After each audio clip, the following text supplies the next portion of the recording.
మా గోదావరిలో ఊత పదాలు భలే గమ్మత్తుగా ఉంటాయి. ఒకసారి వినండి.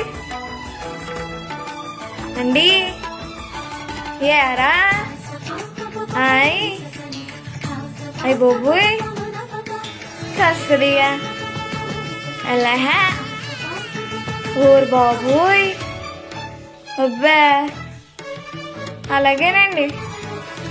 ఓటి అమ్మ బేగొచ్చా